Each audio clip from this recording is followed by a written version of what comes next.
शुरू करते हैं। बीच में कुछ डिस्टरबेंस आ गया था। तो यहाँ पर हम लोग पढ़ रहे थे एसेक्सुअल रिप्रोडक्शन का प्रकार। एसेक्सुअल रिप्रोडक्शन का प्रकार। तो पहला प्रकार बताया था मैं बाई फिजन, सेकंड बताया था बाई बडिंग, तीसरा बताया था बाई रीजनरेशन, चौथा बताया था बाई प्लाज्मोटोमी, पांचवा बताया था बाई गेम्यूल्स और छठा बताया था बाई स्पोर्स। तो ये कहना चाहिए जो स्पोर्स होता है एक कोशिकी बीजाणु होता है। इस विधि से प्रजनन किंगडम मोनेरा, प्रोटिस्टा, फंजाई, कुछ शैवालों में होती है। ठीक है जी। ये जो बीजाणु बनेंगे उसमें फ्लैजिला भी हो सकते हैं और नॉन फ्लैजिला भी हो सकते हैं। मतलब इसमें फ्लैजिला प्रेजेंट भी हो सकते हैं और फ्लैजिला अब्सेंट भी हो सकते हैं। यदि फ्लैजिला है तब उसको कहना चाहिए हम लोग फ्लैजिलेटेड या जू स्पोर्स बोलेंगे। पुस्तक में देखेंगे वहां पर दो चित्र है, एक क्लेमाइडोमोनास नामक जीव का है और एक पेनिसिलियम का है। तो जो कहना चाहिए जो क्लेमाइडोमोनास नामक जीव का जो चित्र बताया गया है उसमें फ्लैजिला बताया गया है, तो उसको जू स्पोर्स लिखा गया है। और जो पेनिसिलियम नामक एक कवक है उसमें कहना चाहिए एक स्पोर्स बताया गया है, उसमें फ्लैजिला नहीं है, तो उसको कहना चाहिए कोनोडिया लिखा गया है। मतलब कोनोडिया या जो स्पोर्स, चाहे फ्लैजिला हो चाहे फ्लैजिला ना हो, कुल मिलाकर ये दोनों क्या है, स्पोर्स है। और ये स्पोर्स कहना चाहिए एक कोशिकी होती है जो आगे चलकर कहना चाहिए अंकुरण करके कहना चाहिए नए पौधों को क्या कर सकती है, निर्माण कर सकती है। तो ये कहना चाहिए एसेक्सुअल रिप्रोडक्शन का क्या है, ये प्रकार है। ठीक है। तो एसेक्सुअल रिप्रोडक्शन का प्रकार हम लोग पढ़ लिए। अब यहाँ पर पढ़ेंगे एक और विशिष्ट विधि है, इसको बोलते हैं हम लोग वेजिटेटिव प्रोपेगेशन। वेजिटेटिव प्रोपेगेशन, वर्धी प्रजनन कहेंगे इसको। क्या कहेंगे इसको, वर्धी प्रजनन। ये आने लायक है, ये कहना चाहिए वेजिटेटिव प्रोपेगेशन, वर्धी प्रजनन। ठीक है। ये जो वेजिटेटिव प्रोपेगेशन है ये भी कहना चाहिए एसेक्सुअल रिप्रोडक्शन की एक विधि ही है। एसेक्सुअल रिप्रोडक्शन का क्या है, ये विधि ही है, मतलब एक प्रकार है वेजिटेटिव प्रोपेगेशन। तो वेजिटेटिव प्रोपेगेशन कैसे होता है, किसी को पता है? जनरली तौर पर कहना चाहिए वेजिटेटिव प्रोपेगेशन में ये सामान्यतः उच्च जीवों में होती है, छोटे जीवों में जनरली नहीं होता है। ये उच्च जीवों में होता है। तो उच्च जीवों को कहना चाहिए जो बाहरी भाग होता है, जो आउटर पार्ट होता है, मतलब इसमें भी रिप्रोडक्टिव ऑर्गन भाग नहीं लेते हैं। जैसे कोई भी पौधे देखते हैं, कोई भी पौधा है उसका जो बाहरी भाग है, बाहरी भाग ही कहना चाहिए नई जीवों को पैदा कर देती है। पौधे का कोई आउटर पार्ट से ही कहना चाहिए नई जीवों को पैदा कर देती है, तब इसको हम लोग क्या बोलेंगे, वेजिटेटिव प्रोपेगेशन। वे भाग जो नए पौधों को उत्पन्न कर सकती है उसको प्रोपेगेट कहते हैं।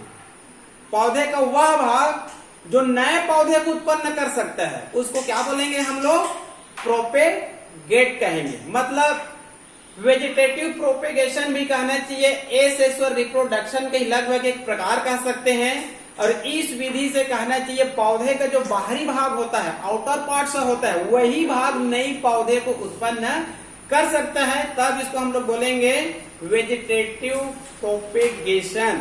ठीक है। ये बहुत ही सिंपल है। ये दो प्रकार का होता है। कितने प्रकार का होता है, ये दो प्रकार। देखिए यहाँ पर नाम लिख दिया हूं मैं। पहला है नेचुरल और दूसरा है आर्टिफिशियल। यहाँ पर कहना चाहिए दो प्रकार है, एक है नेचुरल और एक है आर्टिफिशियल। क्लियर? तो देखिए पहला है प्राकृतिक और दूसरा है कृत्रिम। जो प्राकृतिक होती है और जो कृत्रिम होती है इसको हम लोग जनरली तौर पर अपनी आंखों से कई जगह देखते रहते हैं। ठीक है जी। जैसे आप लोगों को मैं बता रहा हूं, पहला है नेचुरल मतलब प्राकृतिक। पहला है नेचुरल मतलब प्राकृतिक। तो इसके अंतर्गत कहना चाहिए पुस्तक में 3-4 नेचुरली दिया गया है, 3-4 प्रकार का दिया गया है। मैं यहाँ पर शॉर्टकट लिख दिया हूँ, by root, by stem, by lips.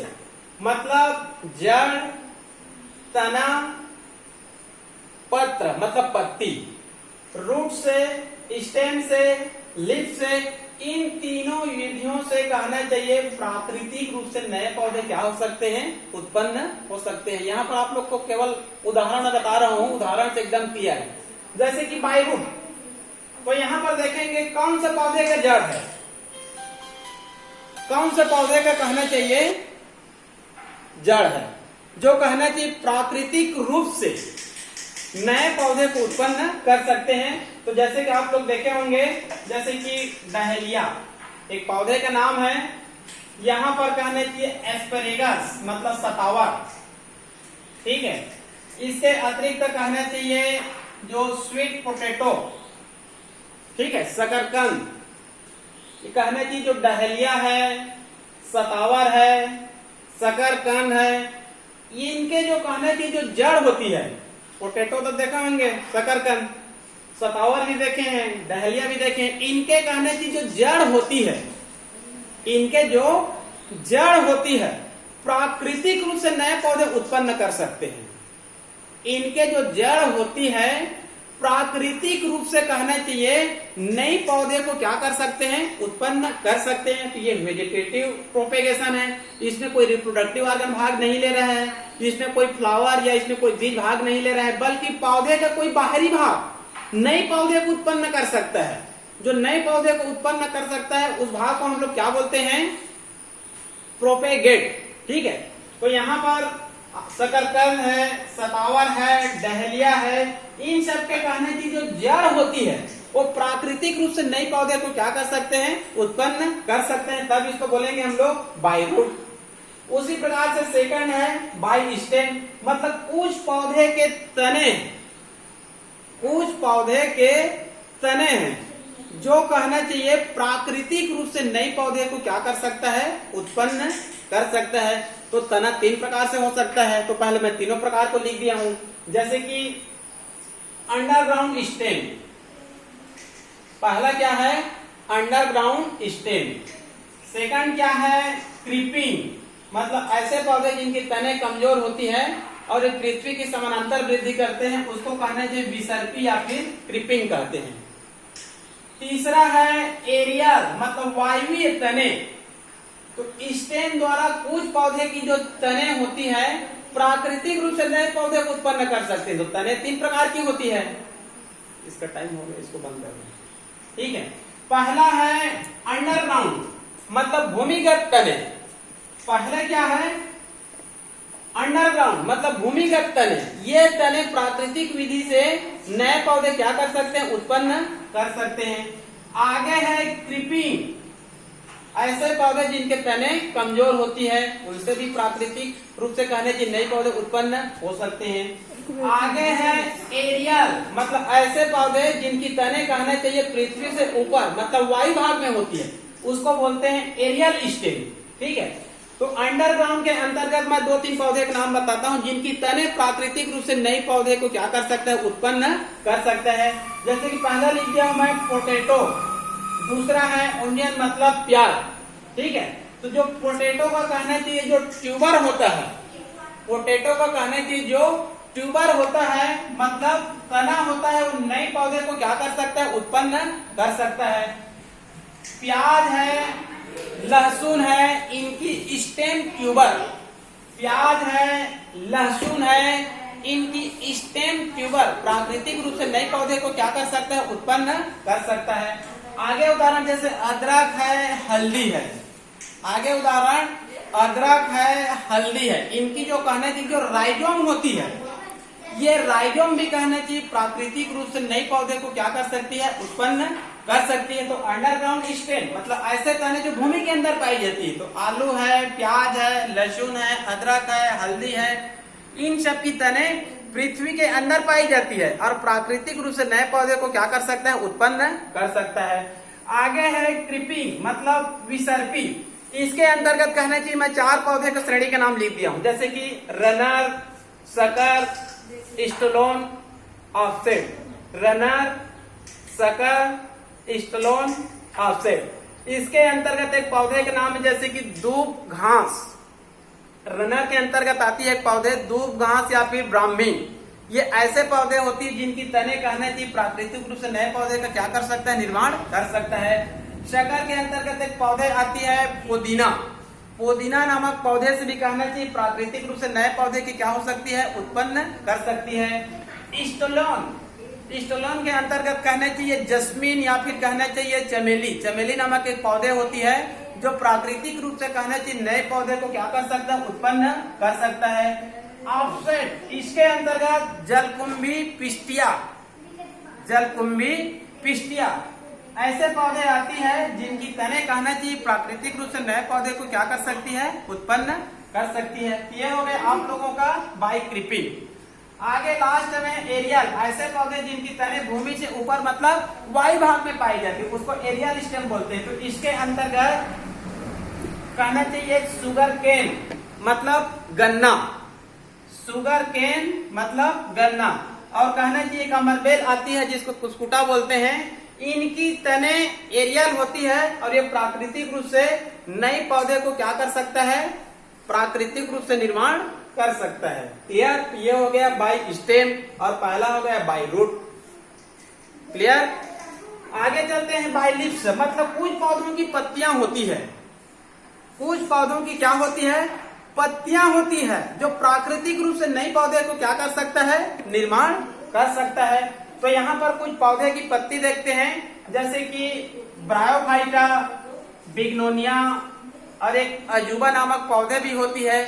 इन पौधों की पत्तियां प्राकृतिक रूप से नए पौधे का क्या कर सकता है, निर्माण कर सकता है। इसको एक बार आप J2 में पूछा गया था व्यापम का, मतलब ऐसा क्वेश्चन दिया गया था, वह कौन सी पौधे है, वह कौन सी पौधे हैं जो पत्तियों की सहायता से प्रजनन कर सकता है, वह कौन सी पौधे हैं जो पत्तियों की सहायता से प्रजनन कर सकते हैं। तो उत्तर है ब्रायोफाइटा, बिग्नोनिया, एक अजूबा नामक पौधे भी आती है।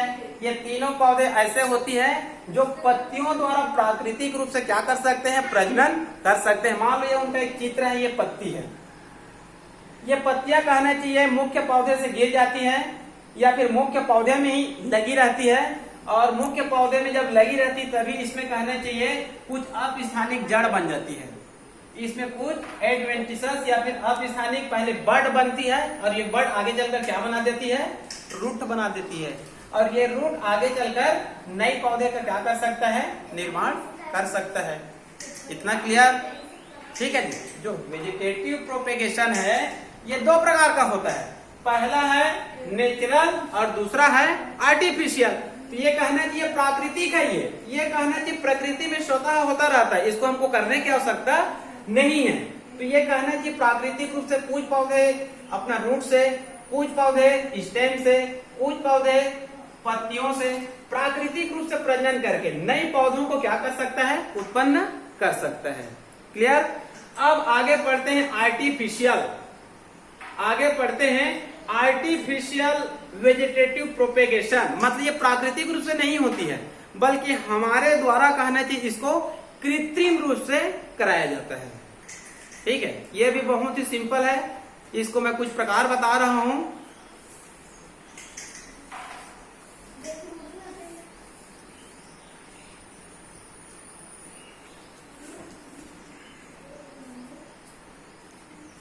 आर्टिफिशियल प्रोपेगेशन, आर्टिफिशियल प्रोपेगेशन मतलब कृत्रिम रूप से यहां पर प्रोपेगेशन, कृत्रिम रूप से प्रोपेगेशन ये हमारे द्वारा कराया जाता है, ये प्रकृति में स्वतः नहीं होती रहती है।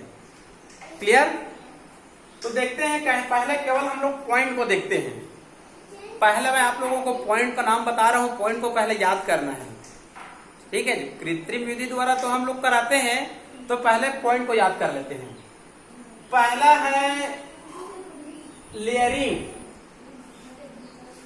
पहला है लेयरिंग। लेयरिंग मतलब हिंदी में होता है दाब लगाना, लेयरिंग मतलब हिंदी में होता है दाब। सेकंड है कटिंग, सेकंड है कटिंग, और तीसरा है गुटी। पहला है लेयरिंग, सेकंड है कटिंग और तीसरा है गुटी। चौथा है ग्राफ्टिंग, चौथा है ग्राफ्टिंग, ग्राफ्ट करना। और पांचवा है इन आर्चिंग, पांचवा है इन आर्चिंग। और छठवा है बर्ड ग्राफ्टिंग मतलब चश्मा लगाना। और सातवां है माइक्रो प्रोपेगेशन, सातवां है माइक्रो प्रोपेगेशन। ये सबसे महत्वपूर्ण है आर्टिफिशियल के अंतर्गत। पहला है लेयरिंग, दूसरा है कटिंग, तीसरा है गुटी लगाना, चौथा है ग्राफ्टिंग, पांचवा है इनआर्चिंग, और छठवा है बड ग्राफ्टिंग, और सातवां है माइक्रो प्रोपेगेशन, माइक्रो प्रोपेगेशन। तो आर्टिफिशियल प्रोपेगेशन के अंतर्गत हमारी पुस्तक में 12वीं में कहना चाहिए 7 विधि का नाम दिया गया है। ये सातों कहना चाहिए बहुत ही सिंपल है।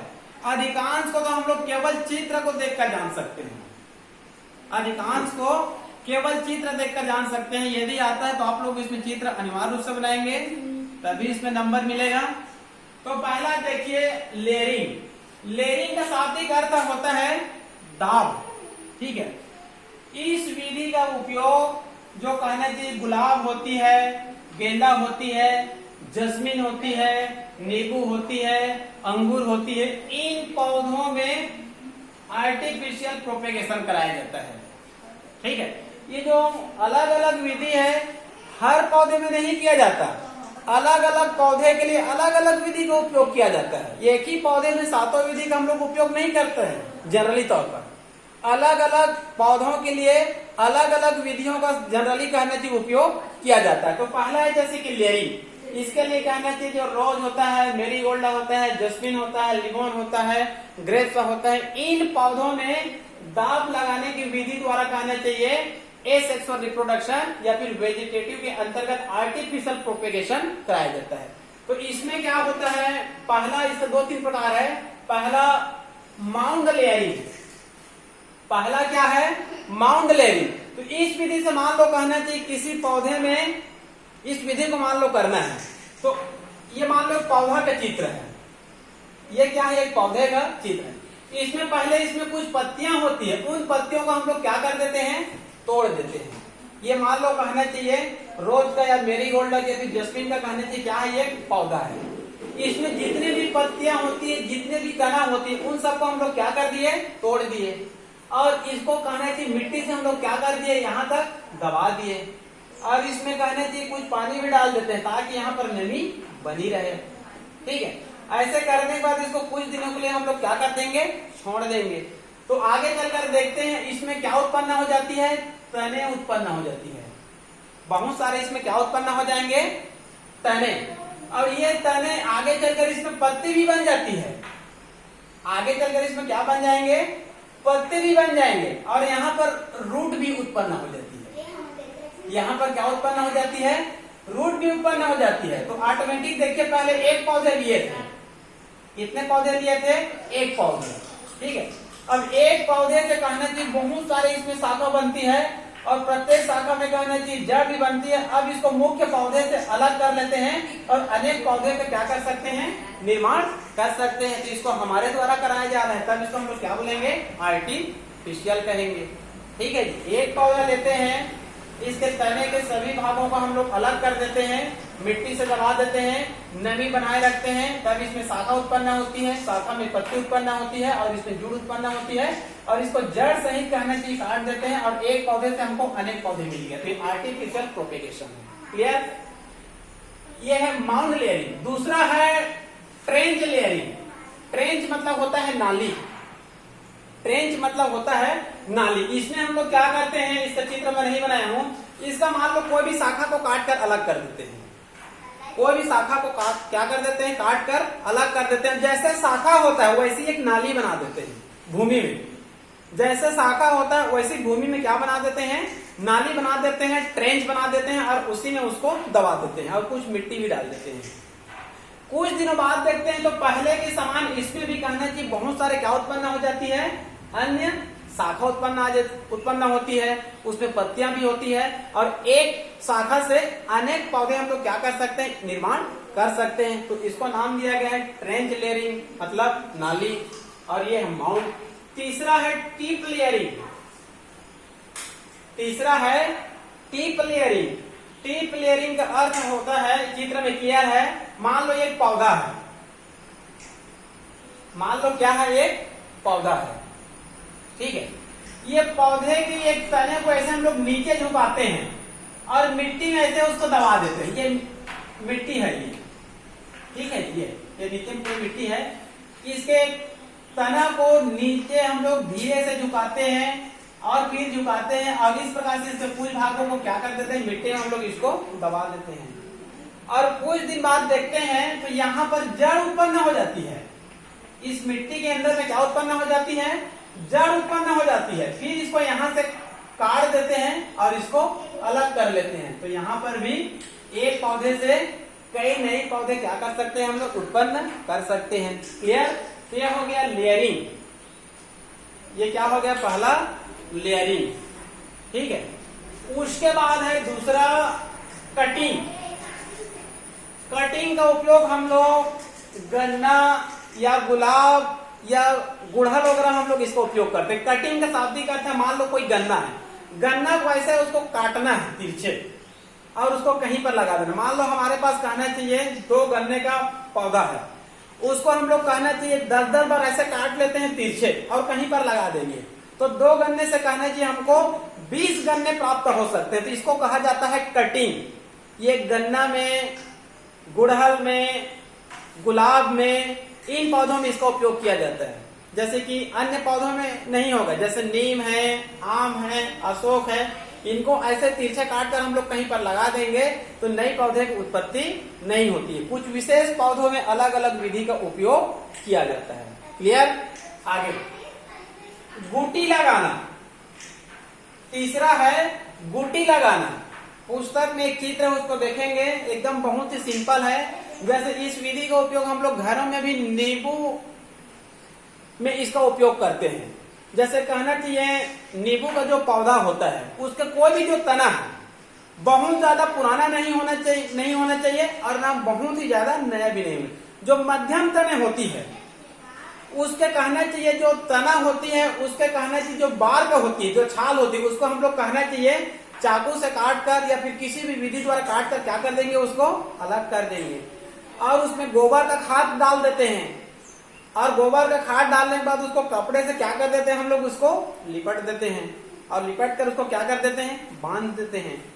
और सुविधा की दृष्टि से या तो ऊपर में एक मटका लगा देते हैं और मटका में हल्का सा छोटा सा क्या कर देंगे, छेद कर देंगे, जिससे मटका का पानी हमेशा उसमें घुटी में लगातार धीरे धीरे आता रहे। लेकिन जनरली तौर पर गांव में हम लोग देखते हैं एक